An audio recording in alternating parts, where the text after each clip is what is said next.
Ella caminaba encorvada bajo el peso de la madera, mientras sus hijos, en fila, sostenían las tablas sobre sus pequeños hombros y apoyaban los pies en la tierra seca.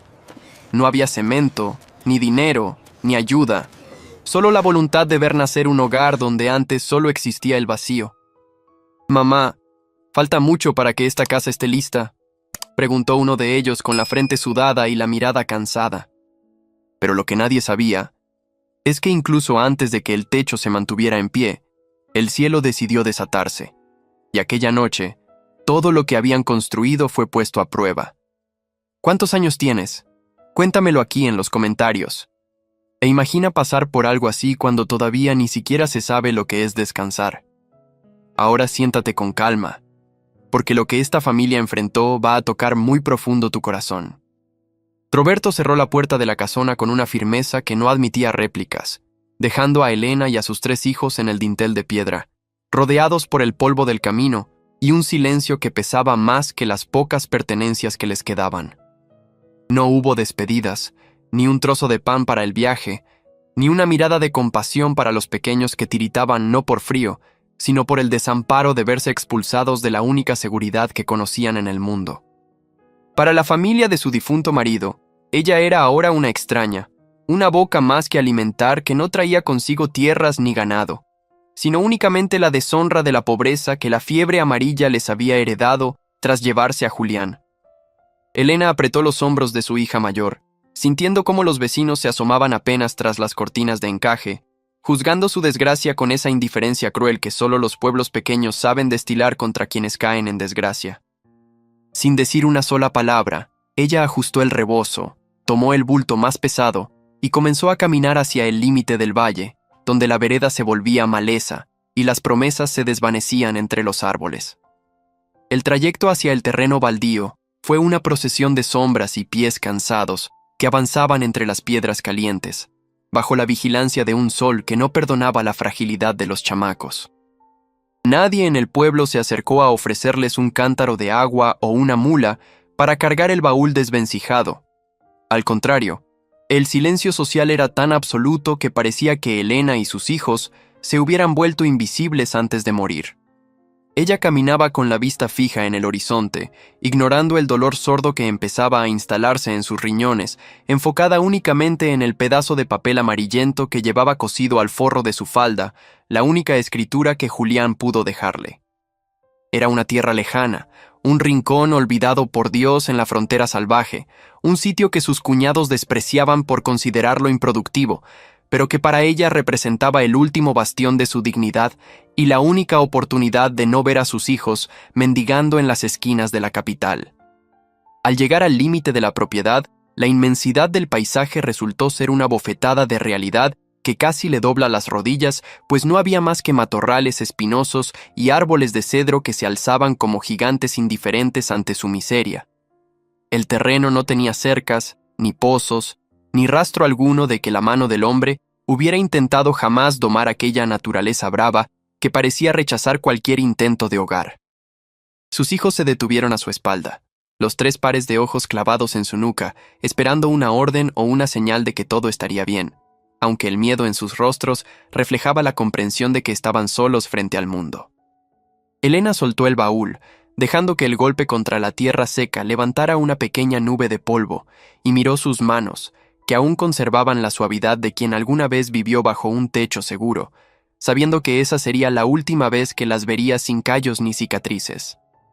El recuerdo de Julián llegó con el viento de la tarde, no como un consuelo, sino como un recordatorio del vacío que la ausencia de un hombre dejaba en pleno siglo XIX, cuando una mujer sola era considerada una presa fácil o una loca. Ella rememoró las noches de delirio de su esposo, el olor a vinagre y sudor que impregnaba la habitación mientras él le pedía perdón por dejarla con tan poco, por no haber sido lo suficientemente fuerte para vencer a la fiebre que lo consumía por dentro. Aquella culpa ajena se transformó en Elena en una rabia fría y silenciosa, una fuerza que la empujaba a no claudicar ante la lástima de sus parientes que ya la daban por vencida antes de empezar la batalla. Si la vida le había quitado el amor de su vida, ella no permitiría que le quitara también el futuro de sus pequeños, aunque tuviera que arrancar el refugio de las entrañas de la misma montaña con sus propias uñas. Esa primera noche fue un ejercicio de supervivencia básica, refugiándose bajo una lona agujereada que apenas lograba desviar el rocío nocturno, mientras los ruidos de la selva cercana les recordaban que eran intrusos en un territorio de depredadores. El hambre empezó a morder el estómago de los niños, un dolor lento que Elena intentaba calmar con pequeñas porciones de harina de maíz mezclada con agua, mientras les contaba historias de castillos para que el rugido de las tripas no les impidiera conciliar el sueño. No había fuego todavía, pues el miedo a atraer a los animales o a los bandoleros que frecuentaban la frontera la mantenía en una vigilia tensa, abrazada a sus hijos para transmitirles un calor que ella misma sentía que se le escapaba del cuerpo. Cada crujido de la madera en la oscuridad parecía un juicio condenatorio, una voz que le susurraba que una mujer no podía levantar una casa, que el destino de la viuda era el olvido y la sombra de los portales ajenos. Al clarear el día, Elena sacó del baúl la vieja hacha oxidada que había pertenecido a su abuelo, una herramienta pesada y tosca que parecía burlarse de la delgadez de sus brazos y de la fragilidad de su voluntad. Se acercó al primer cedro, un ejemplar joven pero firme, y lo rodeó con la mirada como si estuviera midiendo a un enemigo en un duelo a muerte, sabiendo que de cada tajo dependería el techo de sus hijos. No había arquitectos, ni peones, ni mulas de carga. Solo estaba ella, una viuda de 30 años, y sus 3 pequeños que ya empezaban a juntar piedras para los cimientos con una seriedad impropia de su edad. El pueblo, a lo lejos, seguramente desayunaba bajo techos de teja roja, comentando entre risas cuánto tiempo pasaría antes de que ella regresara de rodillas a suplicar un rincón en el establo de los Roberto. Pero Elena ya no pertenecía a ese mundo de apariencias y caridad ácida. El primer golpe contra la corteza del cedro no fue limpio, sino un impacto seco que le recorrió los brazos como una descarga eléctrica, enviando una vibración dolorosa hasta sus hombros y sacándole un gemido que se tragó de inmediato. La madera era dura, resistente, y el hacha apenas logró abrir una herida superficial en el tronco, demostrándole que la construcción de su hogar no sería una tarea de días, sino un calvario de sudor y sangre que le exigiría cada gota de su energía. Elena volvió a levantar la herramienta, ignorando el temblor de sus músculos y el ardor que empezaba a brotar en sus palmas, enfocando su rabia en el centro del árbol como si estuviera golpeando la injusticia misma que la había llevado hasta allí. Cada tajo era una respuesta al desprecio de su cuñado. Cada astilla que saltaba era un trozo de su antigua vida que se desprendía para dar paso a la mujer que estaba naciendo entre el esfuerzo y el polvo. Sus hijos la miraban desde la distancia. Juan, el mayor, intentando imitar sus movimientos con una rama, mientras las niñas limpiaban el área de piedras pequeñas, formando una cadena de trabajo que nacía de la necesidad más absoluta. Elena no les permitía llorar, ni permitía que el miedo se instalara en la conversación. Les hablaba de las ventanas que tendrían, del olor a madera nueva que inundaría sus sueños y de cómo nadie volvería a decirles que esa no era su casa. Sin embargo, por dentro, ella sentía el abismo de la duda abriéndose a sus pies cada vez que el hacha rebotaba contra la madera sin ceder, recordándole que su fuerza física tenía límites que su voluntad intentaba ignorar sistemáticamente. La soledad de la montaña se volvía densa al mediodía, un calor que le nublaba la vista y le hacía cuestionarse si realmente estaba protegiendo a sus hijos o si los estaba arrastrando a una tragedia mayor. Para la tarde del tercer día, sus manos estaban cubiertas de ampollas reventadas que se mezclaban con la resina pegajosa de los árboles, convirtiendo cada agarre del mango de madera en un suplicio que le hacía apretar los dientes hasta que la mandíbula le dolía. El dolor físico era ahora un compañero constante, un ruido de fondo que competía con el canto de las chicharras y el achar incesante que marcaba el ritmo de sus horas de vigilia. No obstante, el primer árbol finalmente cedió con un crujido majestuoso que resonó en todo el valle, cayendo con un estruendo que levantó la tierra y le dio a Elena la primera victoria real sobre su destino. Al ver el tronco en el suelo, sus hijos corrieron a abrazarla, y por un instante, la fatiga extrema desapareció ante la evidencia de que el bosque podía ser vencido, de que la madera se transformaría en paredes y el baldío en un hogar legítimo. Elena se sentó sobre el tronco caído, sintiendo el aroma metálico de su propio sudor y la frescura de la savia herida, mientras el sol se ocultaba tras los cerros, bañando su pequeña conquista de un naranja encendido. Ya no era la viuda desprotegida que había salido del pueblo con la cabeza gacha. Ahora era una constructora, un ser que transformaba la materia bruta en refugio, aunque el precio fuera el agotamiento total de sus fibras. Miró sus manos curtidas, sucias de tierra y esfuerzo, y supo que el camino apenas comenzaba, pero que ya no había vuelta atrás hacia la caridad humillante de los suyos. Aquella noche, bajo la lona, el sueño fue más profundo, pues el sonido del hacha seguía resonando en su mente como una promesa, y la madera caída era la prueba irrefutable de que su voluntad era más dura que el cedro más antiguo de la frontera. El desbastado de los troncos se convirtió en una danza monótona de hacha y sudor que consumía las horas de luz, dejando a Elena con los hombros entumecidos y la voluntad templada al fuego de la necesidad. Cada golpe contra el cedro arrancaba una viruta que olía a resina fresca y a supervivencia, mientras ella intentaba que las muescas fueran lo suficientemente profundas para que los troncos encajaran sin la ayuda de clavos que no poseía. No había espacio para la delicadeza en aquella frontera indómita del siglo XIX. El hacha era su única pluma, y la madera el papel donde escribía el futuro de sus 3 hijos con una caligrafía de cicatrices. La viuda aprendió a leer la veta del árbol como quien lee un mapa, entendiendo que un error en el corte podría significar el colapso de una pared y el fin de su sueño de independencia en aquel terreno apartado. Sus hijos se movían a su alrededor como pequeños fantasmas de barro y determinación, cada uno cumpliendo una tarea que les robaba la infancia, pero les garantizaba un mañana digno. Juan, con apenas 12 años, cargaba los baldes de agua desde el arroyo para mantener fresca la cara de su madre y para mezclar el barro que serviría de sellador entre las juntas de madera. Las pequeñas, con los dedos encallecidos por las piedras, se encargaban de limpiar el área de maleza y de recolectar resina para impermeabilizar los postes que irían enterrados en la tierra madre.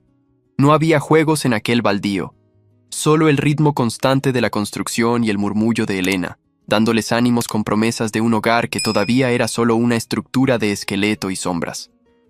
El agotamiento empezó a manifestarse no como un cansancio común, sino como un fuego líquido que recorría sus tendones cada vez que intentaba levantar un tronco desbastado hacia la base de la casa.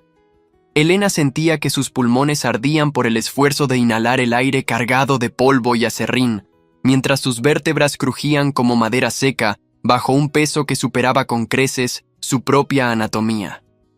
Había momentos en que la vista se le nublaba y el latido de su corazón resonaba en sus oídos como un tambor de guerra, recordándole que su cuerpo era el único motor de aquella obra monumental. Las ampollas de sus manos, ya reventadas y cubiertas de tierra, se convirtieron en heridas vivas que pegaban la piel al mango del hacha, obligándola a ahogar gritos de agonía para no espantar a los niños. En los momentos de descanso, cuando el sol se hundía tras la montaña y el frío de la noche empezaba a calar los huesos, Elena se sentaba frente a la estructura incipiente, admirando el progreso con una mezcla de orgullo y temor. Las primeras hileras de troncos ya se elevaban sobre los cimientos de piedra que habían acarreado con un esfuerzo sobrehumano, formando el contorno de lo que sería su cocina y el cuarto principal. El aroma a madera recién cortada se mezclaba con el olor de la tierra removida, creando una fragancia que para ella era más dulce que cualquier perfume de la ciudad. Sabía que cada pulgada ganada a la selva era una pulgada de libertad que nadie podría arrebatarle, siempre y cuando sus fuerzas no le fallaran antes de que la techumbre estuviera terminada. El aislamiento del terreno, que al principio le pareció una condena, comenzó a revelarse como una protección necesaria contra las miradas de desprecio de quienes esperaban su fracaso absoluto. Sin embargo, aquel silencio de la frontera se vio interrumpido una tarde por el sonido de cascos de caballo que se acercaban lentamente por la vereda principal, alertando todos los instintos de Elena. Desde la distancia, un hombre montado en un animal oscuro observaba la construcción con una expresión que ella no pudo descifrar de inmediato, pero que cargaba un peso de autoridad y sospecha. No hubo saludo, ni oferta de ayuda, solo una vigilancia silenciosa que duró apenas unos minutos antes de que el jinete diera media vuelta y desapareciera entre los cedros. Elena apretó el mango de su herramienta, sintiendo que aquel encuentro era el primer aviso de que su presencia no pasaba inadvertida. La rutina de la construcción exigía un orden militar para evitar accidentes, que en aquel lugar remoto significarían una sentencia de muerte segura para la viuda y su prole. Elena diseñó un sistema de palancas y cuerdas desgastadas para izar los troncos más pesados, aprovechando la fuerza de la gravedad y la resistencia de los árboles vecinos para mover masas de madera. Sus hijos aprendieron a tensar las sogas con precisión, entendiendo que sus vidas dependían de la coordinación y del silencio durante las maniobras más peligrosas de la obra. Hubo una tarde en que una de las vigas osciló peligrosamente sobre la cabeza de Juan, y el grito de advertencia de Elena desgarró la calma del valle con un pánico que solo una madre puede conocer. El tronco se detuvo a escasos centímetros del suelo, dejándolos temblando ante la fuerza de la montaña. A pesar de la fatiga, Elena encontraba momentos de una belleza cruda al observar a sus hijos adaptarse a la vida salvaje, perdiendo la palidez de la ciudad por un bronceado de sol y tierra. Clara, la menor de 8 años, había descubierto cómo identificar las plantas que calmaban la picazón de los insectos y pasaba las tardes machacando hojas para untar en las piernas de sus hermanos. La necesidad los había convertido en pequeños naturalistas, capaces de leer el cielo para predecir la lluvia y de escuchar el bosque para saber cuándo un peligro se acercaba. Elena veía en ellos una fortaleza que su difunto esposo no pudo ver, un legado de resistencia que se forjaba tajo a tajo en la madera de su nueva casa. Aquella familia era ahora un pequeño ejército de constructores unidos por la supervivencia. El trabajo de la cimentación fue quizás lo más arduo, obligando a Elena a cavar zanjas profundas para que los postes de soporte no cedieran ante el peso ni ante la humedad del suelo. Cada piedra que Juan y las niñas traían del río era colocada por ella con un cuidado casi religioso, asegurándose de que la base fuera lo suficientemente sólida para resistir los vientos. Sus rodillas, constantemente en contacto con el barro y la grava, estaban llenas de moretones y llagas, pero ella no se permitía el lujo de la autocompasión mientras el esqueleto del hogar siguiera incompleto. El hacha, ahora parte de su propia anatomía, descansaba solo cuando la oscuridad era tan densa que el peligro de un mal golpe superaba la urgencia de avanzar en la construcción. Elena comenzó a notar que su hacha, antes oxidada y vieja, ahora brillaba con un filo plateado ganado a pulso contra la fibra del cedro y el roble de la frontera. Aquella herramienta era el símbolo de su transformación. Ya no era el acero inútil que dormía en el fondo de un baúl, sino un arma de creación masiva dirigida por una voluntad de hierro. Cada noche, antes de dormir, pasaba una piedra de río sobre el metal para mantener el filo, una ceremonia silenciosa que sus hijos observaban con una reverencia casi sagrada. Ella sabía que mientras el hacha estuviera afilada, siempre habría esperanza de terminar la casa antes de que las lluvias de marzo llegaran para lavar la tierra roja del valle. La viuda se había convertido en una extensión del metal, una fuerza que no pedía permiso para existir. La sensación de que estaban siendo observados no desapareció tras la visita del jinete anónimo, sino que se instaló en el ambiente como una niebla persistente que erizaba la piel de Elena. A veces, creía ver reflejos de metal entre la maleza espesa o escuchaba el crujir de ramas secas que no pertenecían al movimiento natural de los animales del monte. Sabía que el comendador Rivas no la dejaría en paz tan fácilmente y que el terreno baldío que ella estaba transformando en hogar despertaba la cobiza de hombres poderosos. Sin embargo, ella no detuvo su labor. Al contrario, cada sospecha la empujaba a golpear con más fuerza y a levantar las paredes con más prisa, consciente de que un techo sólido era su única defensa. Elena sabía que la casa necesitaba cimientos más profundos que su propia alma si quería sobrevivir a la temporada de lluvias que ya se anunciaba en el aire estancado. Con un pico rescatado de los escombros de su vida anterior, comenzó a desgarrar la tierra roja cerca de las raíces de aquel roble centenario que parecía vigilar su desgracia. Cada golpe era un testimonio mudo de su negativa a convertirse en una mendiga en el pueblo que ya había borrado su nombre de los registros de la caridad. Sus hijos, transformándose en parte del paisaje, movían piedras como pequeñas hormigas que levantan un imperio de la nada, sin quejas ni juegos. Ella no buscaba oro en ese momento, sino estabilidad, aunque la tierra bajo sus pies se sentía más dura y esquiva que el corazón de su cuñado. El ambiente estaba cargado con el olor a suelo húmedo y el aroma metálico de un trabajo honesto que nadie más en la frontera se atrevía a emprender con tal ferocidad. Mientras limpiaba las raíces más gruesas para estabilizar lo que sería el fogón, el metal de la herramienta golpeó algo que no produjo el sonido sordo de la piedra o la madera. Fue un impacto agudo y hueco, un eco metálico que hizo que su corazón se acelerara como si Julián le hubiera susurrado una advertencia desde el otro lado del velo. Elena se dejó caer de rodillas, con los dedos sangrando entre el lodo, y tiró con fuerza de una caja de metal ennegrecida por la humedad de décadas de olvido. Era pesada, una carga de hierro y secretos que había permanecido enterrada mientras generaciones de hombres como Rivas construían sus imperios sobre mentiras. Con una piedra pesada, rompió el candado devorado por el óxido, tal como estaba rompiendo su propio miedo a lo desconocido en esa tierra indómita. Dentro, los papeles estaban protegidos por un paño oleado, conservando un olor a tinta antigua y a una historia que el sol no había tocado en años. Entre los documentos, descubrió un diario encuadernado en cuero gastado, con páginas amarillentas que crujían con el silencio de la tierra acumulada. La caligrafía era temblorosa pero decidida, un espejo de su propio estado actual de resistencia y agotamiento.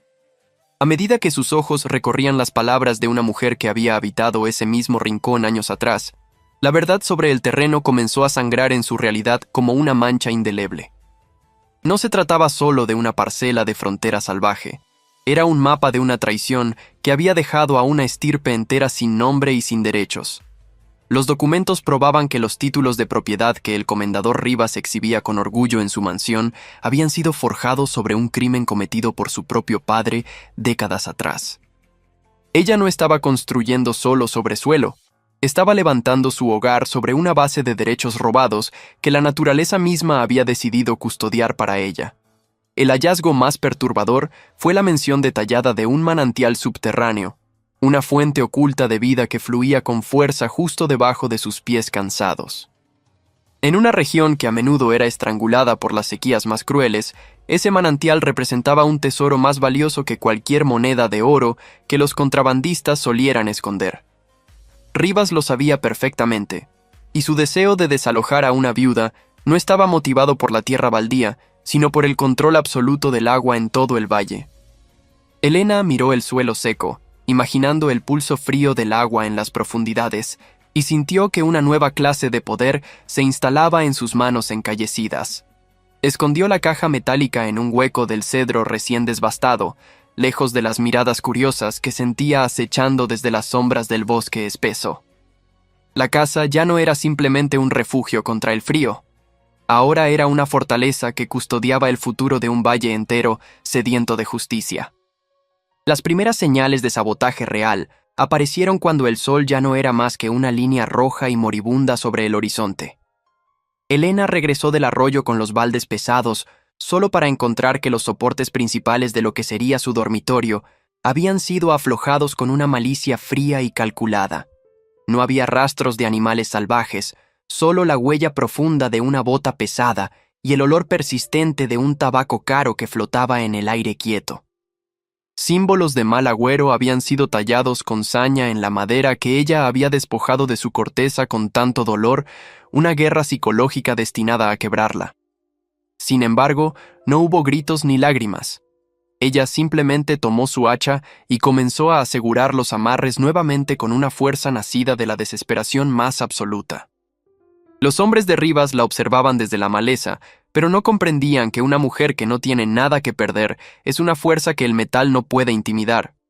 El desgaste físico estaba alcanzando su límite máximo y Elena sentía que su cuerpo se volvía tan rígido y quebradizo como los troncos que arrastraba.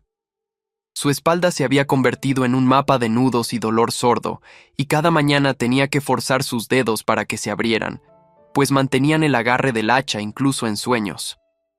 Sus hijos, al ver el agotamiento profundo en sus ojos, trabajaban en un silencio que era al mismo tiempo hermoso y aterrador por su madurez.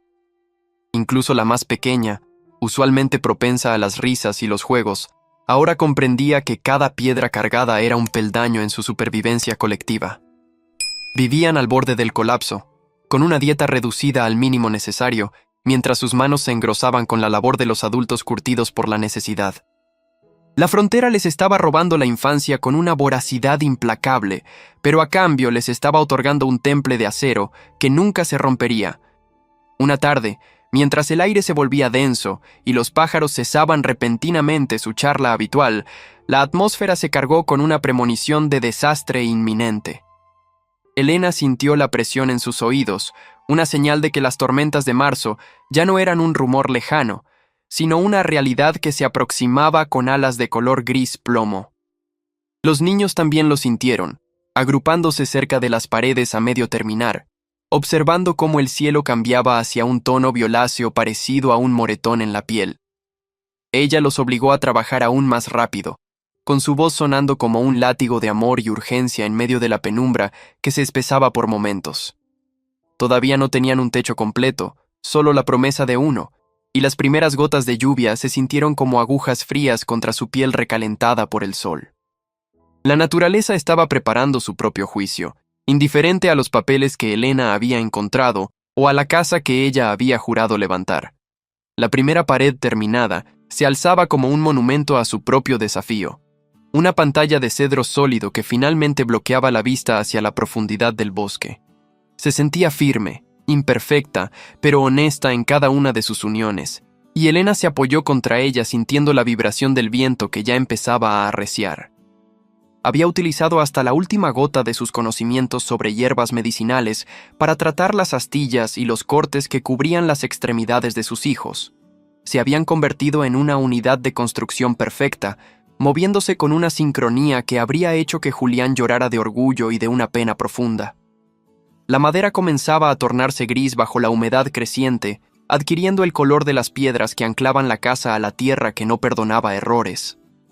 Ya no eran los forasteros que llegaron con miedo, ahora eran los dueños de ese pequeño rincón de la frontera indómita y cruel. El comendador Rivas llegó en persona cuando el primer trueno retumbó en la distancia, un sonido que se sintió como si la tierra misma estuviera aclarando su garganta. No desmontó esta vez, limitándose a mirar a Elena desde la altura de su silla de montar con la mirada de un depredador que encuentra a su presa sorprendentemente espinosa. Le ofreció un puñado de monedas de plata, una caridad que en realidad sabía a veneno, aconsejándole que se marchara antes de que el río reclamara lo que su hacha había robado. Elena ni siquiera miró el dinero. Sus ojos estaban fijos en el hacha que sostenía, cuyo filo pulido era un espejo que reflejaba la codicia del hombre. Le respondió con voz tranquila que la tierra era suya por derecho y por sudor, y que el río conocía su nombre mejor de lo que él jamás lo haría. Se marchó con una amenaza que quedó flotando en el aire húmedo, prometiendo que la lluvia terminaría haciendo el trabajo sucio por él. Cuando la oscuridad de la tormenta finalmente se tragó la última luz de la tarde, Elena reunió a sus hijos dentro del esqueleto inacabado de su hogar. Las paredes ofrecían un escudo parcial contra las ráfagas, pero la ausencia de un tejado sólido los dejaba vulnerables a la furia vertical que descendía del cielo. Utilizó el paño oleado que protegía la caja de metal para cubrir a los niños, manteniéndolos cerca de su cuerpo mientras el primer diluvio real comenzaba a martillear el mundo exterior. El secreto del manantial estaba enterrado a pocos metros, y el secreto de su propia supervivencia estaba ligado a cada tronco de madera que había luchado por levantar. Estaban listos, o tan listos como una viuda y 3 huérfanos podían estar contra la combinación letal de la furia del hombre y la fuerza de la naturaleza. La tormenta de marzo había estallado, y con ella comenzaba la prueba final para la casa construida con manos, sangre y una voluntad inquebrantable. La lluvia no es solo agua cuando cae con la intención de borrar el rastro de los vivos sobre la tierra colorada. Es un juicio que cae del cielo sin mediadores ni abogados. Elena permanecía en el centro de la estancia, que aún no terminaba de cerrar, sintiendo el impacto de las gotas gruesas contra su espalda encorvada, mientras el viento de marzo silbaba entre las grietas de los troncos de cedro. El paño oleado, su último escudo contra la intemperie, ondeaba con una violencia que amenazaba con romperse, dejando a sus 3 hijos expuestos a la furia de una naturaleza que no entendía de títulos de propiedad ni de lutos inconclusos. En ese momento de oscuridad absoluta, la viuda comprendió que la frontera no era un lugar geográfico, sino un estado de resistencia donde el único lenguaje válido era la capacidad de mantenerse en pie cuando el mundo entero decidía desplomarse. Juan intentaba sujetar una de las tablas que el aire pretendía reclamar para el bosque, con sus dedos de niño transformándose en garras de hombre ante el miedo de ver su refugio desintegrarse en la penumbra. El lodo, que antes era una molestia en sus pies descalzos, ahora subía con una insistencia gélida que recordaba el avance de una bestia hambrienta que viene a reclamar su parte de la tragedia. No había espacio para el llanto en aquel rincón de la montaña, pues Helena les había enseñado que las lágrimas solo servían para nublar la vista cuando más se necesitaba precisión para sobrevivir a la injusticia. Los relámpagos bañaban la estructura de una luz azulada y fantasmal, revelando las caras pálidas de sus hijas que se apretaban contra ella buscando un calor que la lluvia les robaba con cada ráfaga incesante de viento y agua.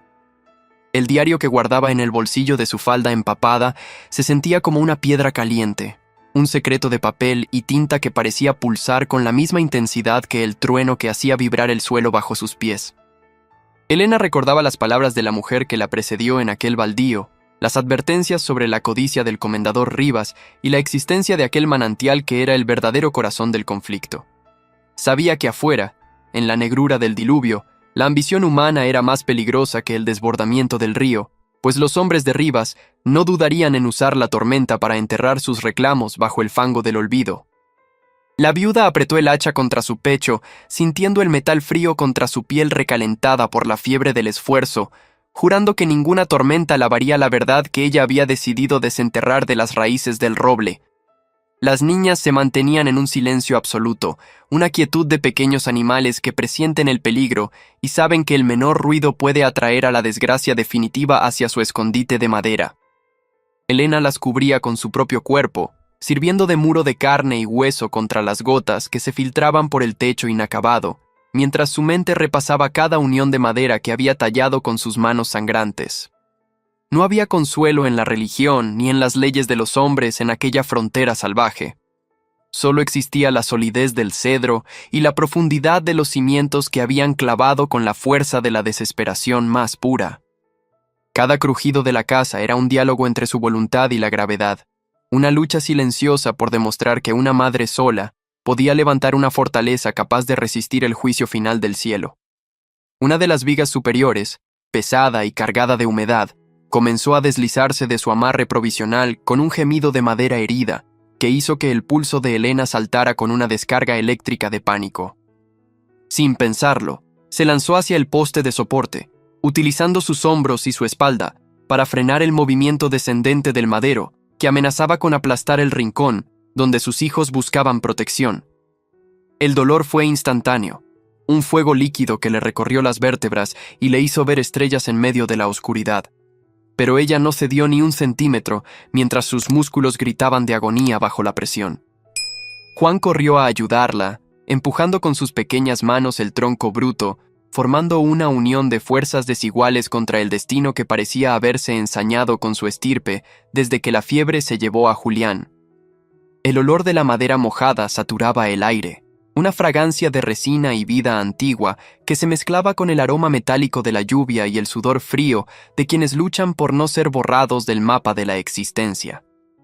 Helena sentía que su ropa, pesada y saturada de agua, se convertía en una piel extraña que le robaba la agilidad, pero le otorgaba una clase de armadura contra el frío que ya empezaba a adormecerle las extremidades. La fatiga acumulada durante semanas de achar y cargar troncos se manifestaba ahora como un temblor incontrolable en sus piernas, un aviso de que el motor de su cuerpo estaba llegando a su límite máximo de resistencia física.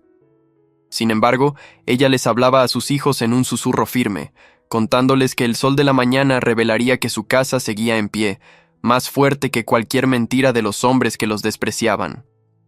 Un estruendo sordo se escuchó colina arriba, un ruido de árboles rompiéndose y tierra desplazándose que no pertenecía al trueno habitual, sino al rugido de la montaña que se desprendía de sus propias costras de lodo. Elena supo que el deslave era inminente, una corriente de detritos que bajaba con la intención de purgar la ladera de todo lo que no estuviera anclado a la roca madre con la profundidad de los siglos. Ordenó a Juan que utilizara las cuerdas de izado para amarrar a las niñas al poste central de la vivienda, el único que ella misma había enterrado con tal profundidad que parecía llegar al corazón mismo de la tierra roja. Ella se enredó en las sogas junto a ellos, creando un solo bulto de humanidad y sogas desgastadas, esperando el impacto de un bosque que bajaba convertido en un río de fango y desesperanza absoluta. La injusticia de su vida le latía en las sienes con la misma fuerza que el diluvio, una rabia contra el cuñado que los arrojó al camino y contra el comendador que pretendía robarles el agua y la dignidad. Elena no se sentía una víctima, se sentía un obstáculo, una piedra en el zapato de quienes creían que la pobreza era sinónimo de debilidad, o que una viuda era una sombra que se desvanecía con la primera lluvia. El metal de la caja enterrada, ahora protegida bajo los cajones de madera, era su seguro de vida y su arma de venganza. Un tesoro de verdades que ella no permitiría que el lodo de la frontera se tragara para siempre.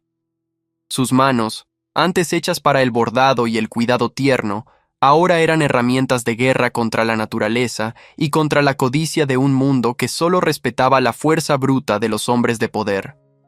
El agua comenzó a entrar por las juntas inferiores, un avance silencioso que traía consigo el frío del arroyo desbordado y el olor de las raíces podridas que la tormenta sacaba a la superficie de la tierra removida. Elena mantenía a Sofía en lo alto de un baúl, mientras Juan y la otra niña permanecían junto a ella, sintiendo el agua subir por sus tobillos con una insistencia que amenazaba su equilibrio precario en medio del caos líquido.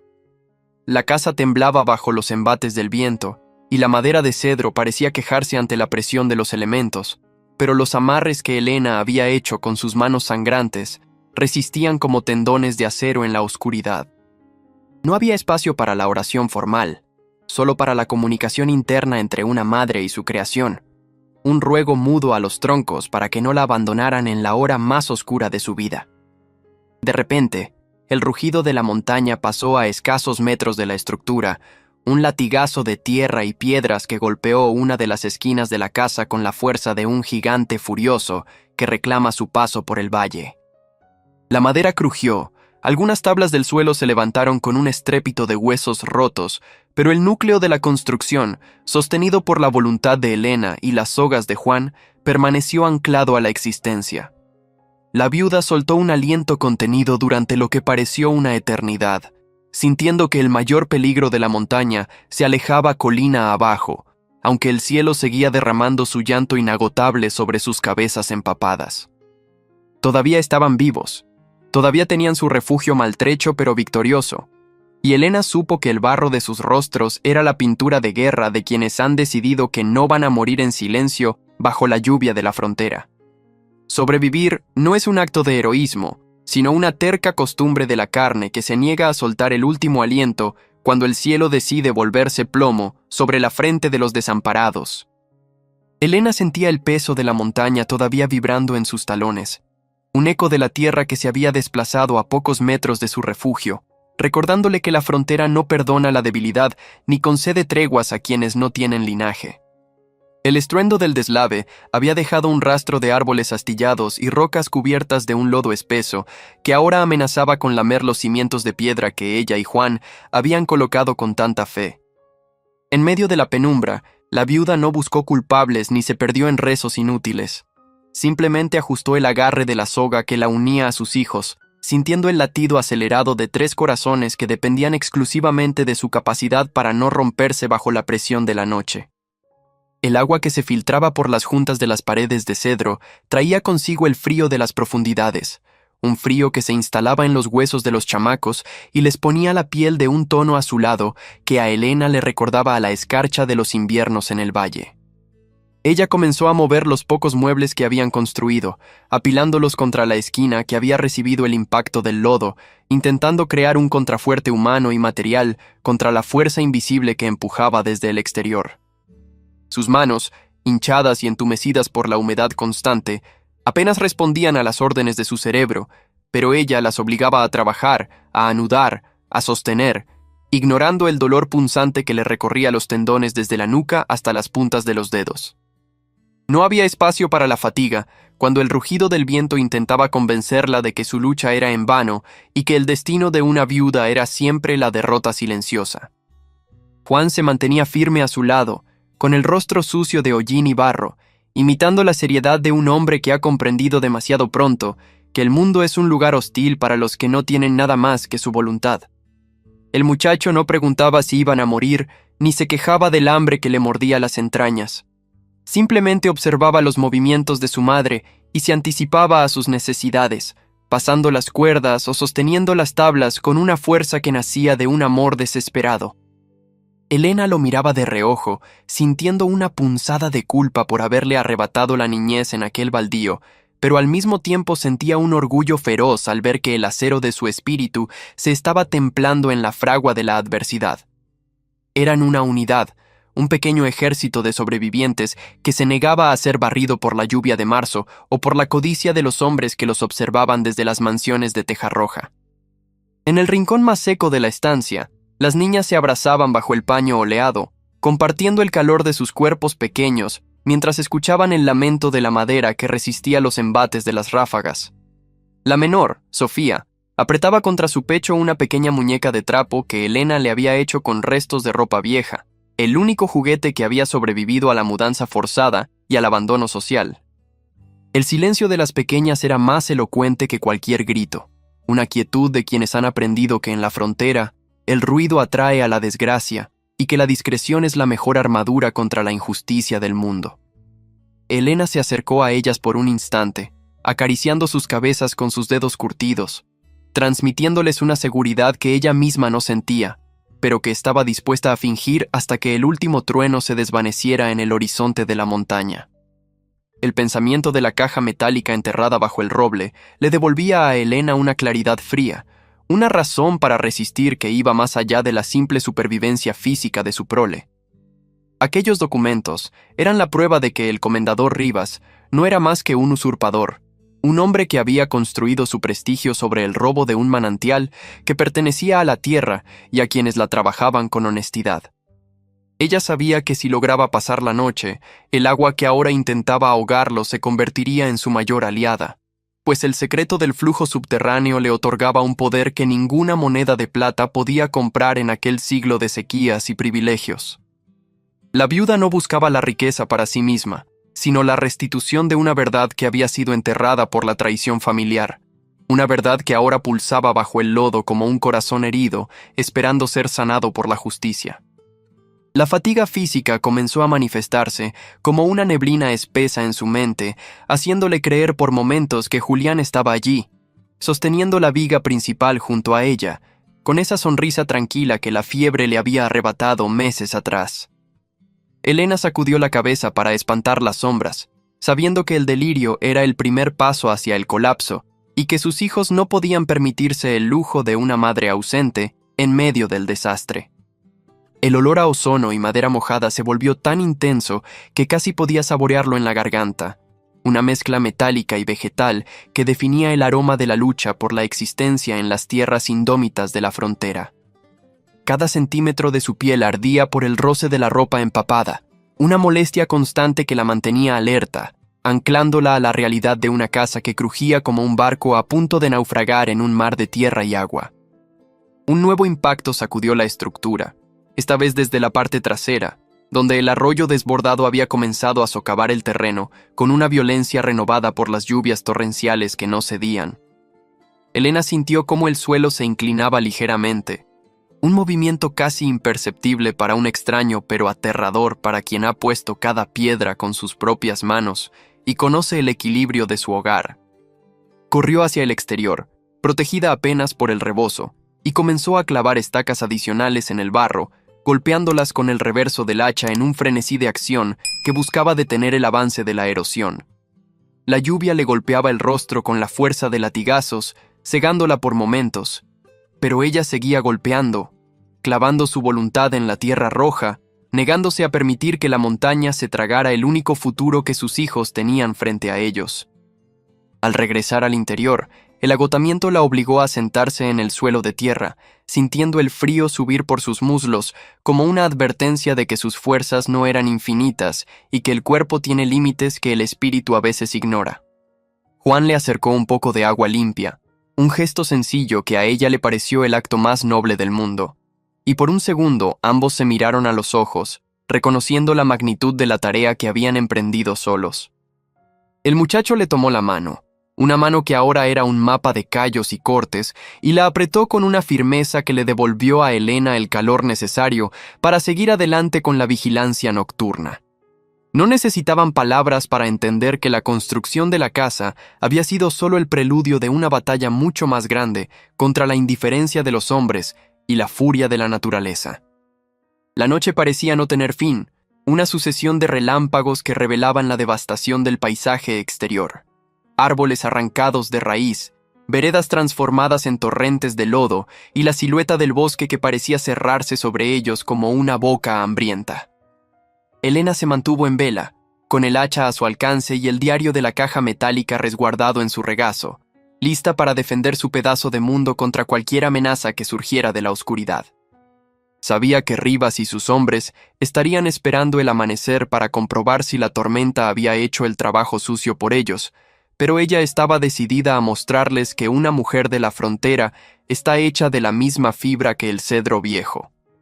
El miedo se había transformado en una vigilancia gélida, una determinación que no temía a la muerte, sino a la posibilidad de dejar su historia inconclusa bajo el fango del olvido. Cuando las primeras luces grises del alba comenzaron a filtrarse por las rendijas de las paredes, Elena se levantó con una rigidez dolorosa, sintiendo que cada articulación de su cuerpo protestaba por el esfuerzo sobrehumano de las últimas horas. Miró a sus hijos, que dormían ahora en un sueño inquieto y profundo, protegidos por los muros que ella había levantado con sudor y una esperanza que rozaba la locura.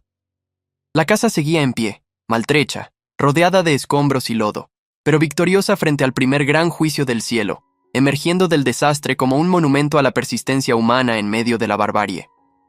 La viuda salió al porche improvisado, respirando el aire limpio tras la tormenta, y vio que el mundo había cambiado, pero que ella seguía siendo la dueña de su destino y de la verdad que la tierra le había confiado. El sol salió con una timidez insultante, filtrando rayos de luz entre las nubes rotas que todavía corrían sobre el valle como jirones de un ejército en retirada. Elena se encontraba de pie en el umbral, con el barro secándose en sus mejillas y una rigidez en la espalda que le impedía respirar hondo sin sentir una punzada de fuego en las costillas. A su alrededor, la montaña había sido desollada por el agua. Árboles centenarios yacían con las raíces al aire y el camino por el que llegaron era ahora una cicatriz de lodo y piedras sueltas. Sin embargo, su casa de cedro, aquel jacal de sueños y astillas, seguía anclada al suelo, maltrecha y herida, pero firme como la voluntad de una mujer que ya no tiene lágrimas que desperdiciar. La viuda miró sus manos, que temblaban de puro agotamiento, y supo que el primer juicio de la naturaleza había terminado, dejando paso a la crueldad de los hombres. Los chamacos despertaron poco a poco, emergiendo del refugio de las mantas húmedas con ojos cargados de una madurez que ningún niño debería poseer a su edad. Juan fue el primero en levantarse, caminando en silencio hacia su madre para tomarle la mano, un gesto que en la frontera valía más que 1000 promesas de protección. El silencio del bosque tras el diluvio era absoluto, una quietud densa y húmeda, donde el único sonido era el goteo constante desde las ramas de los robles que habían sobrevivido al embate del viento. Las niñas comenzaron a juntar los utensilios de cocina que el agua había dispersado por el suelo de tierra, moviéndose con una eficiencia mecánica que nacía del instinto de supervivencia que Elena les había inyectado en cada palabra. No hubo quejas por el frío ni por la falta de un desayuno caliente, solo la aceptación de que la lucha por el hogar acababa de entrar en una fase nueva y más peligrosa. Al revisar los cimientos, Elena notó que el agua había expuesto parte de las rocas subterráneas, revelando la solidez de su trabajo, pero también la vulnerabilidad del terreno ante futuras crecidas del río cercano. La tierra roja estaba tan saturada que cada paso que daba se sentía como si el suelo intentara succionarle las botas. una trampa de fango que dificultaba cualquier intento de reparación inmediata en las paredes de madera. Ella comenzó a mover las piedras más pequeñas para canalizar el agua estancada, usando una rama gruesa como palanca y sus propios hombros como punto de apoyo, ignorando el dolor punzante en sus articulaciones. La construcción se sentía como un cuerpo vivo que necesitaba cuidados constantes, un organismo hecho de cedro y sudor que exigía su atención completa para no sucumbir ante el abandono o la podredumbre. Cada piedra colocada en su sitio era un desafío a la lógica de quienes decían que una mujer sola no podía domesticar la frontera. En su pecho, el diario y los documentos de la caja metálica seguían siendo una carga de peso invisible, un recordatorio de que la verdadera batalla no se libraría con hachas, sino con verdades que cortan más que el acero. Elena sabía que el comendador Rivas no tardaría en enviar a sus emisarios para comprobar el estado de la viuda, esperando encontrarla quebrada y dispuesta a vender su pedazo de montaña por unas cuantas monedas de plata. Ella se sentó un momento sobre un tronco caído, observando el horizonte donde la mansión de los Rivas se alzaba como un símbolo de poder y despojo histórico. Su rabia ya no era una llamarada repentina, sino un rescoldo constante que le otorgaba una claridad gélida sobre los pasos que debía seguir para proteger el manantial que latía bajo sus pies. La justicia en el siglo XIX era un lujo de los ricos, pero ella estaba decidida a convertir su miseria en una herramienta de restitución social para su familia. Una silueta recortada contra el cielo gris apareció en la parte alta de la vereda, un jinete que observaba la devastación con una indiferencia que a Elena le erizó el vello de la nuca. No era Rivas, sino uno de sus capataces, un hombre de rostro curtido y ojos vacíos que representaba la banalidad de la maldad que se alquila por un jornal miserable. El hombre no se acercó a ofrecer ayuda ni a preguntar si los niños estaban bien. Simplemente anotó algo en un papel y dio media vuelta, dejando tras de sí una estela de desprecio que pesaba más que la humedad del aire. Elena apretó los dientes, sintiendo la humillación de ser observada como una curiosidad o un estorbo que el destino se negaba a eliminar por completo. El aislamiento de su hogar se volvía ahora una vitrina donde su resistencia era juzgada por una comunidad que prefería el silencio cómodo a la defensa de los desposeídos. El resto de la mañana transcurrió entre tareas banales que servían para mantener a raya la desesperación que siempre acecha tras una gran tragedia física. Elena y sus hijos extendieron las mantas empapadas sobre las ramas bajas de los árboles, esperando que el sol de mediodía lograra arrancarles la humedad y el olor a encierro que impregnaba sus vidas. Ella se dedicó a limpiar el lodo de las juntas de madera, usando un cuchillo viejo para raspar la suciedad y permitir que el cedro respirara, una labor lenta que le devolvía el sentido del orden en medio del caos. La acción física, el movimiento de sus brazos y la fatiga controlada eran su único refugio contra los pensamientos de derrota que intentaban filtrarse en su mente cada vez que miraba sus manos llagadas. En la frontera, el trabajo manual es una forma de oración, una súplica constante al cielo para que el cuerpo no falle antes de que la obra esté terminada. Fue entonces cuando lo vio. Cerca del roble donde había encontrado la caja, un hilo de agua cristalina comenzaba a brotar de entre las piedras removidas por la tormenta, un flujo constante que no se parecía al lodo del arroyo. Elena se acercó con cautela, arrodillándose ante la pequeña corriente que nacía de las entrañas de la tierra, sintiendo el frío puro del manantial contra sus dedos sucios de barro y esfuerzo. Aquel era el tesoro que Rivas quería ocultar, la fuente de vida que el diario describía con tal detalle y que ahora la naturaleza había decidido revelar como premio a su persistencia bajo la lluvia. La viuda bebió un poco del agua, sintiendo cómo la vitalidad le recorría la garganta, una comunión silenciosa con la tierra que la había aceptado como su legítima guardiana frente a la ambición de los poderosos. El manantial era ahora su secreto más valioso, una razón más para no retroceder ni un solo paso ante las amenazas que vendrían. La tensión regresó con el sonido de carretas que se acercaban lentamente por el camino de abajo, un estrépito de madera y metal que rompía la paz recuperada del valle tras el desastre. Elena ordenó a sus hijos que entraran a la casa y se mantuvieran en silencio, mientras ella tomaba su hacha y se colocaba frente al porche con una dignidad que no necesitaba de vestidos elegantes para imponer respeto. Sabía que la visita de Rivas era inminente y que el hombre no vendría solo con palabras, sino con la fuerza de su influencia y el peso de su arrogancia heredada. El aire se volvió pesado de nuevo, cargado con el olor de los caballos y el polvo que las ruedas levantaban de la tierra, que apenas empezaba a secarse bajo el sol intermitente. La viuda sentía el latido de su corazón en las sienes, pero sus manos no temblaban al sostener el mango de madera que ella misma había pulido con su propio sudor. Al ver la comitiva asomar por la curva del sendero, Elena notó que el comendador venía acompañado por el juez de paz del pueblo, un hombre de leyes flexibles que siempre encontraba la manera de favorecer a quien tuviera más cabezas de ganado. La presencia de la autoridad legal era una señal clara de que Rivas había decidido cambiar de táctica, buscando una expulsión formal basada en tecnicismos que una viuda analfabeta, según sus cálculos, no sabría refutar.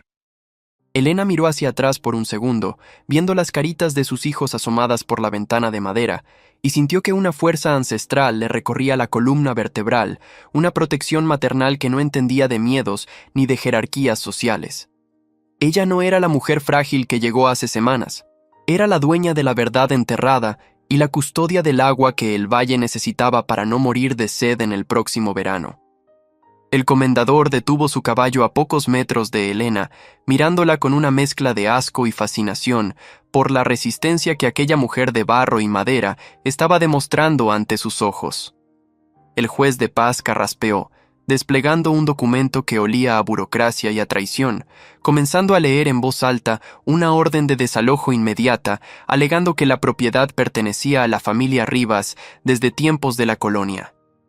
Elena no interrumpió la lectura, permitiendo que las palabras vacías cayeran sobre el suelo húmedo, mientras su mano derecha buscaba el bulto del diario en el bolsillo de su falda, un arma de papel que estaba a punto de estallar en medio de la injusticia. La confrontación final estaba servida bajo el cielo de la frontera, y la viuda sabía que el primer disparo de esta guerra no sería de pólvora, sino de una memoria recuperada del olvido por el hacha de una madre. El juez de paz dobló el papel con una lentitud calculada, sus ojos evitando el contacto directo con Elena, como si la tinta oficial pudiera protegerlo del peso humano de sus acciones. El silencio que siguió solo fue roto por el pisoteo nervioso de un caballo y el goteo rítmico del agua que caía de los aleros del porche inacabado. Elena se mantuvo firme, con los pies hundidos en el lodo que había combatido toda la noche, sintiendo el aire frío de la mañana mordiendo su piel a través de las ropas húmedas. Detrás de ella, la casa parecía respirar, un testigo esquelético pero resiliente de una lucha que los hombres de traje nunca entenderían con sus leyes y protocolos. No parecía una víctima. Parecía un monumento de barro y determinación, esperando a que la primera mentira fuera pronunciada para desmantelarla con la verdad que guardaba en su regazo. El comendador Rivas rompió el silencio con una risa seca, un sonido carente de alegría que rebotó contra las paredes de cedro como un insulto personal a cada hora de trabajo de la viuda. Le recordó, con un tono paternalista que ocultaba una amenaza de muerte, que una mujer sola no tenía lugar en las tierras de frontera y que su insistencia solo traería más miseria a sus 3 huérfanos. Mencionó la bondad de sus cuñados, los Roberto, sugiriendo que debería estar agradecida de que alguien todavía se preocupara por su destino, aunque fuera para encerrarla en una cocina ajena. Elena sintió un calor gélido subiendo por su columna, no por miedo, sino por la absoluta comprensión de que la justicia de los hombres era un teatro diseñado para devorar a los que no tienen voz. Sus manos, aunque llenas de llagas, se cerraron con una fuerza que hizo que sus nudillos se tornaran blancos bajo la mugre. Con una parsimonia que descolocó al juez, Elena sacó el primer documento de la caja metálica, un papel amarillento que contenía el sello de una notaría desaparecida hace 40 años. No gritó ni suplicó, simplemente extendió el brazo, obligando al juez de paz a inclinarse desde su montura para tomar el legajo que olía a tierra vieja y a promesas incumplidas. Rivas intentó arrebatar el papel, pero el juez, movido por una curiosidad profesional que aún sobrevivía a su corrupción, lo retuvo con firmeza, frunciendo el ceño al leer los nombres allí grabados. El ambiente se volvió denso, el olor a ozono de la tormenta pasada siendo reemplazado por el aroma metálico del miedo que empezaba a emanar del comendador. Aquel papel no hablaba de caridad, sino de límites territoriales que situaban el manantial subterráneo fuera de las escrituras modernas de la familia Rivas. Elena habló entonces, y su voz no fue el susurro de una viuda derrotada, sino el juicio de una mujer que ha visto el fondo del abismo y ha regresado con pruebas de la traición. Mencionó el nombre del padre de Rivas, vinculándolo directamente con la falsificación de los linderos originales y el despojo violento que había dejado aquel baldío supuestamente maldito.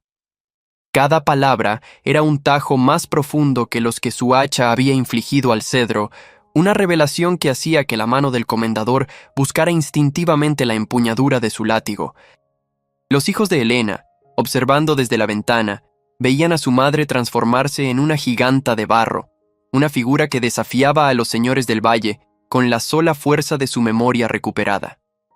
La injusticia social, que durante décadas había sido el cimiento del poder de los Rivas, empezaba a agrietarse ante la luz del sol de marzo.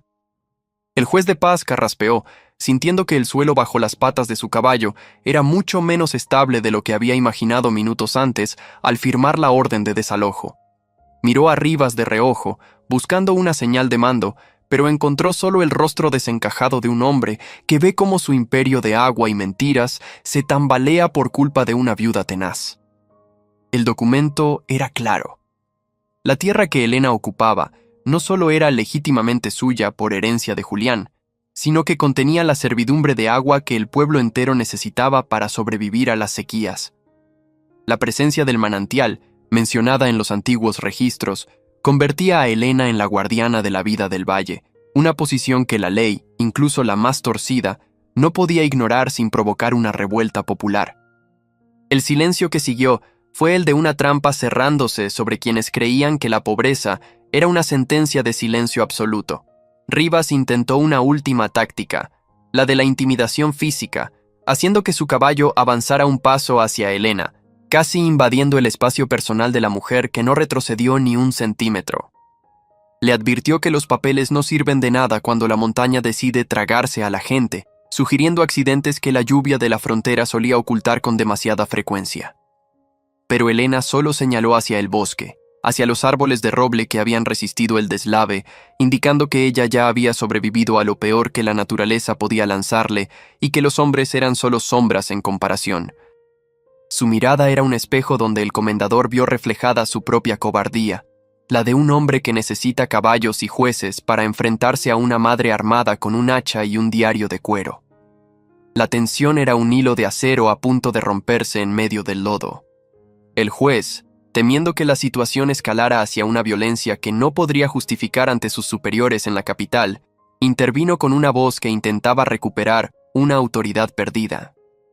Declaró que los documentos debían ser revisados por un tribunal superior y que por el momento la orden de desalojo quedaba en suspenso hasta que se aclararan los linderos del manantial. Rivas soltó un improperio, tirando de las riendas de su animal con tal saña que le lastimó la boca, pero entendió que no podía actuar a plena luz del día frente a un oficial de la ley que ya dudaba. Se retiraron por la vereda, dejando tras de sí un rastro de polvo y promesas de venganza que flotaban en el aire como moscas sobre una herida abierta.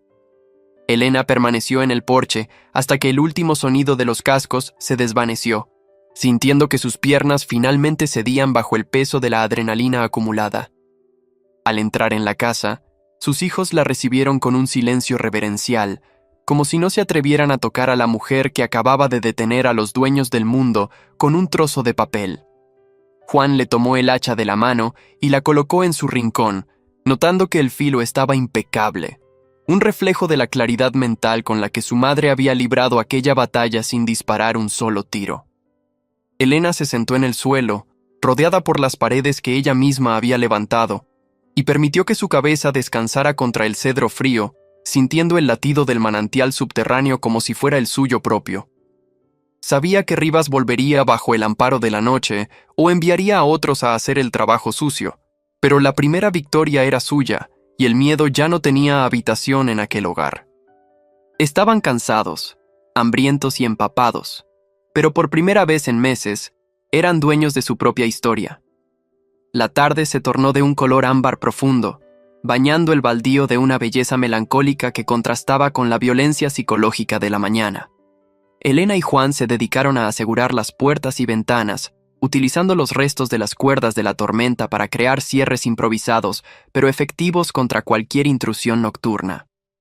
Cada movimiento le recordaba a la viuda que su cuerpo era una herramienta de resistencia, una máquina de trabajo que no podía permitirse el lujo del descanso mientras el peligro acechara entre los cedros. Las niñas prepararon una fogata pequeña dentro de la cocina, cuyo humo subía hacia el techo inacabado, llevando consigo el olor a hogar que empezaba a reclamar el espacio que antes ocupaba la soledad.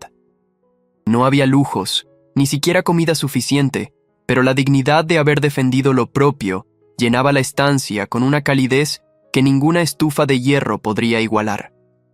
Esa noche, Elena no durmió bajo la lona, sino sobre el suelo de tablas que sus hijos habían limpiado con esmero, escuchando el murmullo del manantial que brotaba cerca del roble centenario. El agua era ahora un canto de libertad, una promesa de que la sequía no los vencería y de que la verdad tenía su propia manera de salir a la superficie, sin importar cuánto lodo intentaran echarle encima.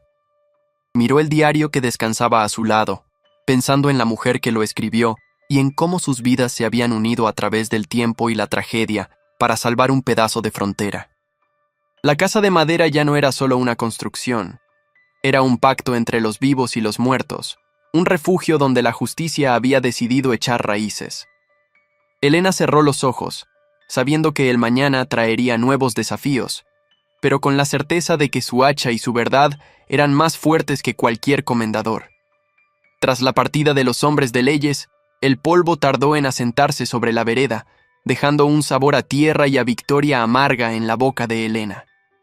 No hubo celebraciones en la pequeña casa de cedro, pues la viuda sabía que el comendador Rivas era un animal herido y que esos especímenes son los más peligrosos cuando se ven acorralados por la verdad. Se quedó un largo rato observando el camino, con el hacha todavía firme en su mano, sintiendo cómo el viento de la tarde arrastraba el olor de los caballos hacia la profundidad del bosque. Sus hijos no se acercaron de inmediato, respetaron ese momento de silencio donde su madre parecía estar midiendo la estatura de los fantasmas que acababan de invocar. El sol, aunque brillante, no lograba calentar el aire estancado que rodeaba la propiedad, un aire que ahora cargaba con el peso de una guerra declarada formalmente. La reconstrucción no se detuvo por las amenazas, pues el agujero en el techo seguía siendo una invitación abierta para que la próxima tormenta terminara de arrebatarles lo poco que habían construido. Elena y Juan subieron nuevamente a las vigas, usando cuerdas para asegurar las tablas que el viento había intentado llevarse hacia el abismo de la montaña. Cada martillazo resonaba en el valle como un recordatorio de que seguían vivos, un eco de persistencia que seguramente llegaba hasta los oídos de quienes deseaban verlos derrotados y hambrientos. La viuda sentía que sus músculos ya no eran carne y hueso, sino fibras de madera vieja que se negaban a romperse bajo la presión del cansancio acumulado. Trabajaban hasta que las sombras de los árboles se estiraban como dedos oscuros sobre la tierra roja, marcando el final de otra jornada ganada a pulso contra la fatalidad. El manantial, liberado por la furia del agua celestial, se convirtió en el centro de sus vidas durante los días siguientes, una fuente de agua pura que brotaba con una generosidad que desafiaba la aridez de la región. Elena llevó a sus hijos hasta el roble centenario y les mostró el hilo cristalino que corría entre las piedras, explicándoles que ese era el verdadero corazón de su herencia y la razón del odio de Rivas. Los chamacos bebieron con asombro, lavando sus rostros sucios de barro y esfuerzo en la frescura del agua, que sabía a tierra profunda y a libertad recuperada. Ella les advirtió que no debían mencionar el hallazgo a nadie que se acercara a la linde, pues el agua era ahora su escudo y su condena en un mundo que mataba por un trago de vida. La pureza del manantial era el contraste perfecto para la suciedad moral de quienes intentaban arrebatárselo bajo el amparo de leyes torcidas. El aislamiento absoluto se rompió cuando una vecina de las tierras bajas, una mujer llamada Doña Petra que siempre había guardado un silencio prudente, se acercó a la propiedad trayendo un poco de cecina y tortillas. No venía a ayudar activamente, pues el miedo a la represalia de los Rivas era una sombra que cubría a todo el pueblo, pero su gesto fue un reconocimiento silencioso de la lucha de la viuda. Le contó a Elena que en la taberna no se hablaba de otra cosa más que de la loca que había enfrentado al comendador con papeles viejos y un hacha oxidada. Aquella información le dio a Elena una nueva perspectiva. Ya no era una extraña invisible, sino un símbolo de resistencia que empezaba a incomodar a los que siempre habían agachado la cabeza. La caridad de doña Petra no era solo alimento, era el primer indicio de que la indiferencia social estaba empezando a resquebrajarse ante la evidencia de su valor. Las noches en el interior de la casa empezaron a adquirir un tono de calidez que Elena no había sentido desde que Julián cerró los ojos por última vez en la alcoba de la casona. El humo del fogón subía perezoso, creando un ambiente de refugio real, donde el olor a madera de pino y a maíz tostado borraba por unas horas la amenaza constante que acechaba afuera. Ella aprovechaba ese tiempo para leer nuevamente las páginas del diario bajo la luz de una vela de cebo, tratando de encontrar más detalles sobre la traición que había marcado el destino de la familia. Sus hijos jugaban con piedras en el suelo de tierra, imaginando que construían ciudades enteras que nadie podía destruir, ignorando por un momento que su propia ciudad estaba hecha de cedro y sacrificio. La paz era precaria, como un cristal fino a punto de estallar, pero era lo único que mantenía la cordura de la viuda en medio del asedio psicológico. Una mañana, Elena descubrió que uno de sus linderos había sido marcado con pintura roja, un aviso visual de que los hombres del comendador no se habían ido del todo y que estaban vigilando cada uno de sus movimientos. No se trataba de un acto de vandalismo aleatorio, sino de una demarcación psicológica destinada a recordarle que seguía viviendo en una tierra que ellos consideraban propia por derecho de fuerza. Ella no borró la marca de inmediato, la dejó allí como un recordatorio de la lucha que tenía por delante. Una cicatriz en el paisaje que reflejaba la herida abierta en la convivencia del valle. Sus manos, que ahora tenían la textura del cuero viejo, tocaron la pintura fresca con una curiosidad gélida, sintiendo que cada provocación solo servía para endurecer su resolución de no dar marcha atrás. El enfrentamiento legal era solo la superficie de una marea mucho más oscura que estaba a punto de desbordarse sobre su hogar. El cansancio físico comenzó a cobrar una factura distinta, una pesadez en las articulaciones que se hacía más evidente cuando el aire de la montaña bajaba cargado de la humedad de las nubes bajas. Elena sentía que su cuerpo estaba perdiendo la batalla contra el tiempo, pero su mente seguía operando con la precisión de un relojero que sabe que cada segundo cuenta para asegurar la techumbre. A veces, el dolor en su espalda era tan agudo que tenía que apoyarse contra el poste central de la casa para no desplomarse frente a los ojos atentos de Juan. Sin embargo, en esos momentos de debilidad carnal, la visión del manantial y el recuerdo de la expulsión humillante le devolvían la energía necesaria para levantar el martillo una vez más. Su vida se había reducido a un ciclo infinito de trabajo, vigilancia y una esperanza feroz que rayaba en la testarudez más absoluta. Juan se encargó de empezar un pequeño huerto cerca de la zona donde el manantial humedecía la tierra, sembrando las pocas semillas que Elena había logrado rescatar de su vida anterior entre sus ropas. El muchacho trabajaba con una seriedad que a veces asustaba a su madre, pues veía en sus movimientos la misma determinación implacable que ella misma sentía en sus peores momentos. Las niñas ayudaban a acarrear agua, no del arroyo turbio, sino de la fuente pura que ahora era su mayor orgullo y su secreto mejor guardado ante los ojos del mundo exterior. La familia se estaba convirtiendo en un ecosistema autosuficiente, una pequeña célula de vida que intentaba florecer en medio de un terreno baldío que todos decían que estaba maldito. La justicia, para Elena, empezaba a verse como una cosecha que se siembra con dolor, pero que se recoge con la espalda erguida y la frente limpia. En la distancia, las luces de la mansión de los Rivas brillaban como ojos de una fiera que observa a su presa desde lo alto de la colina, recordándoles que el poder rara vez duerme tranquilo cuando alguien lo desafía. Elena se quedaba en el porche hasta tarde, observando el horizonte y tratando de imaginar cuál sería el próximo movimiento del comendador para recuperar el control del agua y de la tierra. Sabía que los papeles legales solo eran un respiro temporal y que la verdadera resolución vendría de un acto de fuerza o de una revelación que el pueblo no pudiera ignorar. El diario hablaba de un entierro simbólico, de una piedra marcada que señalaba el punto exacto donde la traición se había consumado hace décadas, y ella estaba decidida a encontrarla. La casa era su base de operaciones, pero el bosque seguía guardando las piezas del rompecabezas que le devolverían la paz definitiva. Al terminar la semana, la estructura principal de la vivienda estaba finalmente cerrada, ofreciendo una protección real contra los elementos y contra las miradas indiscretas de los capataces que rondaban la vereda. Elena se sentó en el escalón de la entrada, sintiendo el aroma del cedro seco mezclándose con el olor de la cena que sus hijos estaban preparando con las tortillas de doña Petra. Por primera vez en meses, no sentía la urgencia desesperada de achar un tronco o de cargar una piedra, permitiéndose un momento de observación tranquila de su propia creación. Había levantado un hogar de la nada, con sus propias manos y el apoyo de 3 niños, demostrando que la voluntad de una madre es la arquitectura más sólida que existe sobre la faz de la tierra. El silencio de la montaña ya no era una amenaza, sino un compañero que custodiaba su victoria parcial mientras se preparaban para el clímax final de su historia.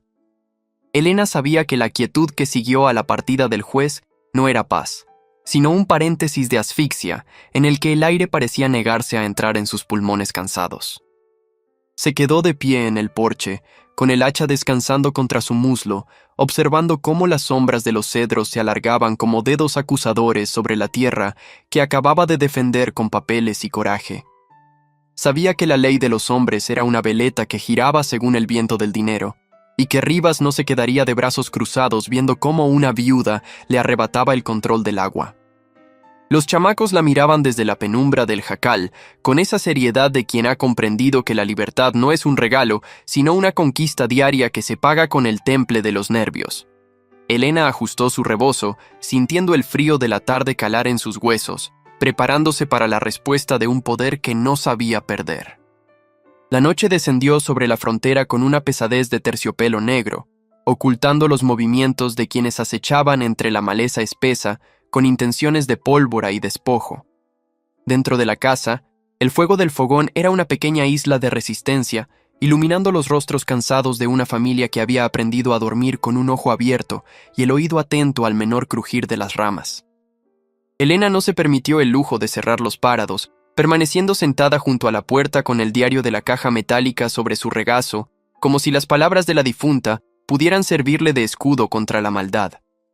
El silencio exterior era tan absoluto que el latido de su propio corazón le parecía un estruendo, una marcha fúnebre que marcaba las horas de una vigilia que se sentía eterna. Ella sabía que el comendador no enviaría jueces esta vez, sino sombras dispuestas a hacer lo que la ley no se atrevía a ejecutar a plena luz del día.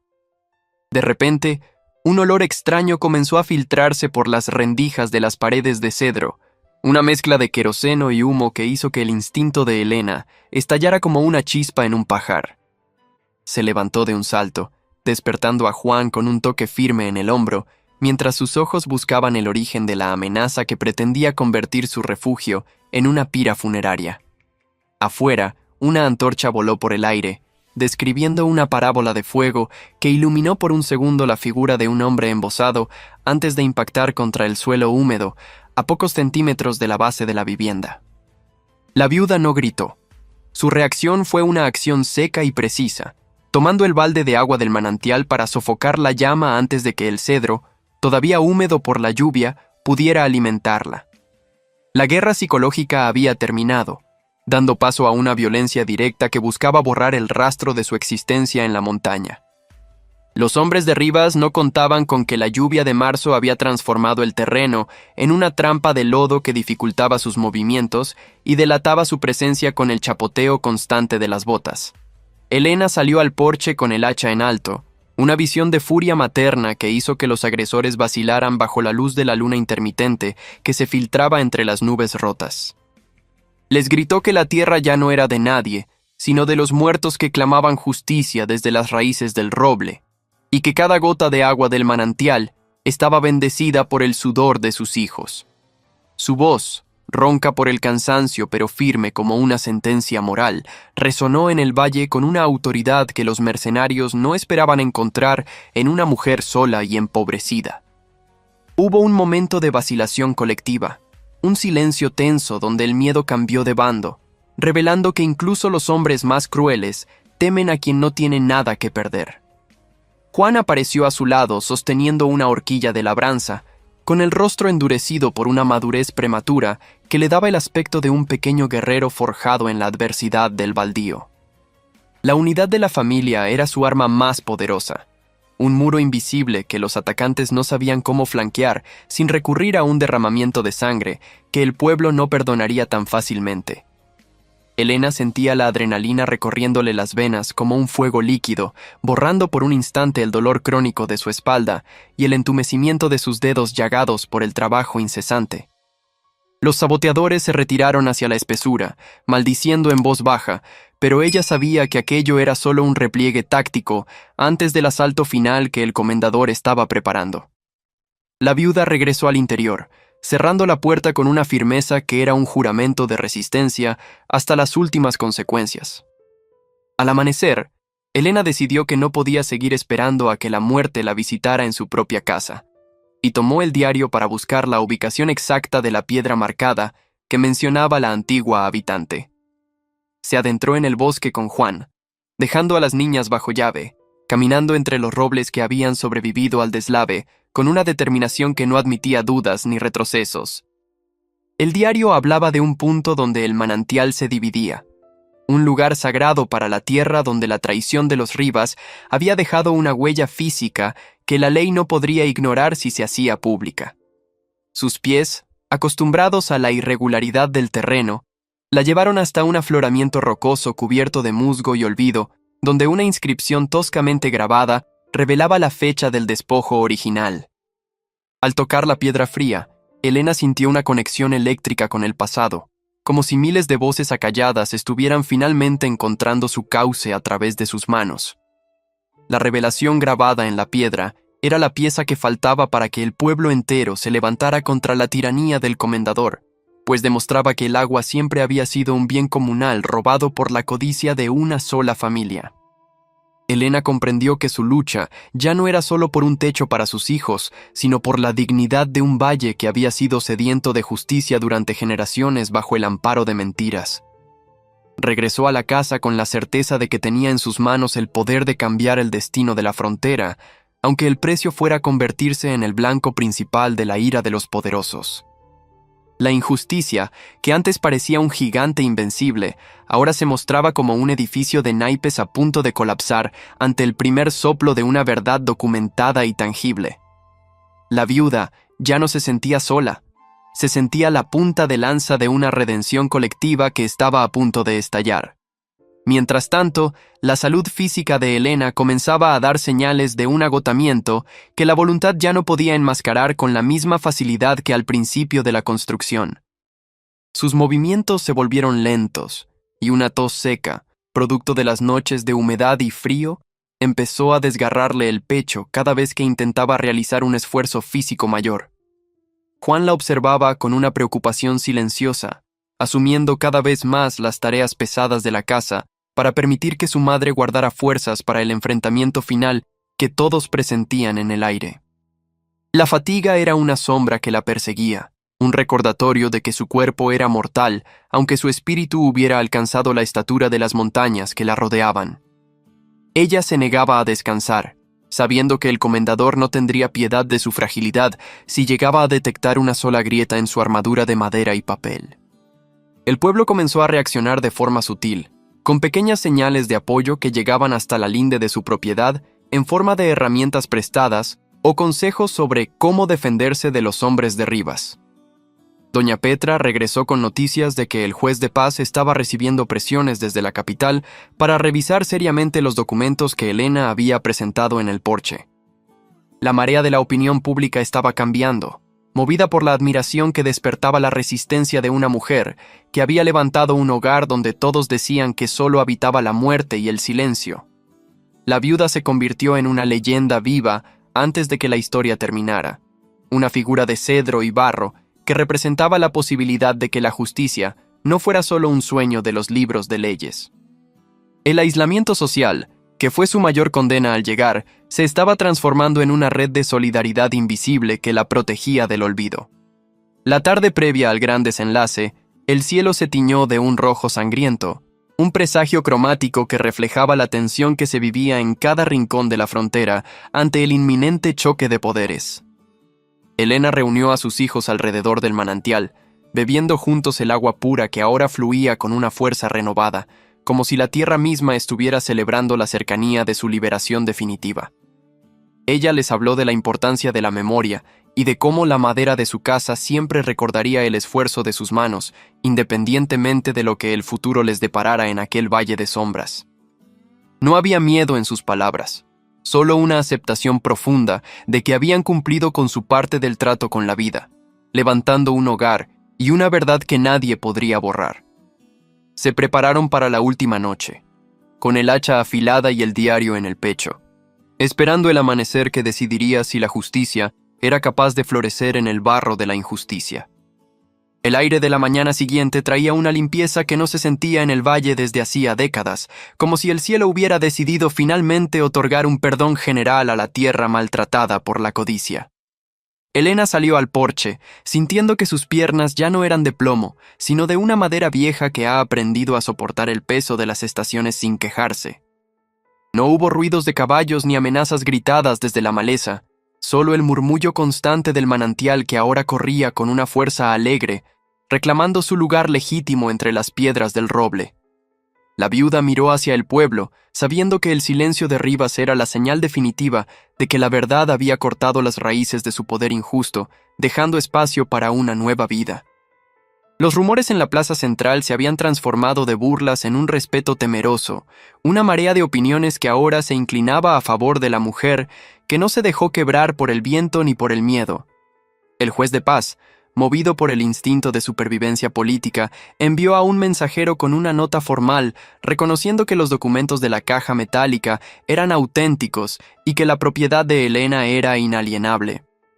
Rivas se había encerrado en su mansión, una fortaleza de sombras que ahora parecía pequeña frente a la solidez moral del jacal de cedro que la viuda había levantado con sus manos llagadas.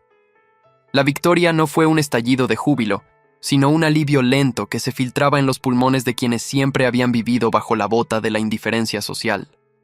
Elena permitió que los vecinos se acercaran, no para alardear de su triunfo, sino para mostrarles que el agua era de todos y que la tierra no tiene dueños cuando se trabaja con el corazón limpio. Juan y las niñas observaban el desfile de curiosos con una madurez que les otorgaba una dignidad de ancianos, reconociendo en cada rostro la sorpresa de ver una casa que no debería existir según las leyes de la lógica. La madera de cedro, ahora seca y grisácea bajo el sol de abril, brillaba con una nobleza que ninguna pintura cara podría igualar, un color de supervivencia que definía la esencia de la familia. La viuda no cobró por el agua ni pidió agradecimientos. Se limitó a ofrecer un jarro de frescura a quien tuviera la humildad de reconocer que ella siempre tuvo la razón. La casa terminó de asentarse en el terreno con un crujido de satisfacción, como un animal cansado que finalmente encuentra su lugar definitivo en el mundo tras una larga persecución. Cada rincón olía a resina y a humo de leña, un aroma que para Elena era la fragancia de la victoria definitiva sobre el abandono que la había arrojado al camino meses atrás. Sus manos, aunque marcadas por cicatrices que nunca desaparecerían, ya no dolían con la misma intensidad, pues el propósito de la obra había sanado las heridas internas que la traición de su cuñado había dejado abiertas. Ya no era una extraña en la frontera, era el cimiento de una nueva comunidad que aprendía a valorar la resistencia por encima del linaje o de las monedas de plata acumuladas. Hubo una tarde en que la viuda se sentó sola bajo el roble centenario, dejando que sus pies descalzos tocaran la humedad del manantial mientras el sol se ocultaba tras los cerros de la frontera salvaje. Pensó en Julián y en cómo el destino le había arrebatado un marido para otorgarle una fortaleza que ella misma desconocía, una fuerza que se había manifestado golpe a golpe con el hacha oxidada. Sintió que el ciclo de dolor de su estirpe se había cerrado finalmente, dejando a sus hijos un legado de madera y verdad que nadie podría quemar ni falsificar en el futuro. El silencio de la montaña ya no era una amenaza de soledad, sino un abrazo de paz que custodiaba sus sueños y protegía la pureza del agua que brotaba de las profundidades de la tierra. Los años futuros no serían fáciles, pues la vida en el siglo XIX no perdonaba la falta de lujos, pero Elena sabía que ya no tendría que mendigar un rincón en el establo de nadie. Su casa se convirtió en el faro del valle, una estructura que recordaba a todos que la voluntad de una madre puede más que la arquitectura de los poderosos y que la justicia siempre encuentra su camino hacia la luz. Juan creció con la espalda recta de quien sabe que su hogar fue ganado con sudor, y las niñas aprendieron que su valor no residía en su docilidad, sino en su capacidad de construir su propia realidad con las herramientas que la vida les pusiera enfrente. La viuda envejeció con la gracia de los cedros, volviéndose más fuerte y más sabia con cada invierno que golpeaba sus paredes sin lograr derribarlas. El comendador Rivas nunca volvió a cruzar la linde del terreno baldío, consumido por una amargura que le robó el brillo de sus tierras vastas y le dejó un vacío que ninguna escritura pudo llenar jamás. Elena, en cambio, encontraba la riqueza en el sonido de la lluvia, golpeando un techo que ella misma había asegurado con cuerdas, y esperanza en medio de la tempestad más oscura. No buscó venganza contra su cuñado Roberto, ni contra quienes le negaron un trozo de pan. Su redención era la existencia misma de su hogar y el bienestar de sus hijos. La frontera se había vuelto un lugar menos indómito, gracias a la presencia de una mujer que decidió que la exclusión social no sería el punto final de su historia personal. La historia de la Casa de Madera se contó en los fogones de toda la región, transformándose en una leyenda de valor que inspiraba a otras viudas y a otros abandonados a no rendirse ante la injusticia. Elena no se consideraba una heroína, sino una sobreviviente que entendió que el amor se manifiesta en el trabajo duro y en la protección incondicional de los que uno ama más que a la propia vida. Cada tabla del suelo, cada viga del techo y cada piedra del fogón tenían grabada la esencia de su sacrificio, una energía que hacía que la casa siempre se sintiera cálida, incluso en los días más gélidos. La madera de cedro guardaba el secreto de su resistencia, un secreto que solo se revela a quienes tienen la valentía de hundir las manos en el barro de la realidad. Al final, lo que la naturaleza intentó destruir con la lluvia apocalíptica de marzo, el corazón humano lo volvió eterno a través de la persistencia y la fe en la propia verdad. Elena miraba sus manos una última vez antes de entrar a preparar la cena, reconociendo en los callos el mapa de su libertad y en las cicatrices el precio justo de su independencia total. Sus hijos reían dentro del hogar, un sonido que era la música más dulce que jamás había escuchado y la prueba irrefutable de que su locura había sido, en realidad, el acto más cuerdo de su existencia. El baldío ya no existía. Ahora era un jardín de vida alimentado por el manantial y por la memoria de una mujer que se negó a ser una sombra en el Valle de los Poderosos. La Casa de Madera permaneció en la colina durante generaciones, un monumento silencioso a la viuda que domesticó la montaña con un hacha y un diario enterrado bajo las raíces de un roble. Elena se fue de este mundo con la tranquilidad de quien ha cumplido con su destino, dejando tras de sí un rastro de agua pura y de dignidad que ninguna tormenta pudo borrar de la faz de la frontera. Su historia nos recuerda que, incluso cuando el cielo se cae sobre nosotros y el lodo intenta tragarse nuestros sueños, siempre hay una fuerza interna capaz de sostener el poste central de nuestra alma. Al final, no construimos paredes para ocultarnos, sino para proteger lo más sagrado que poseemos, nuestra propia capacidad de ser libres y justos en medio de la barbarie del mundo. ¿Y tú? ¿Has visto una injusticia así donde vives? Cuéntanos en los comentarios.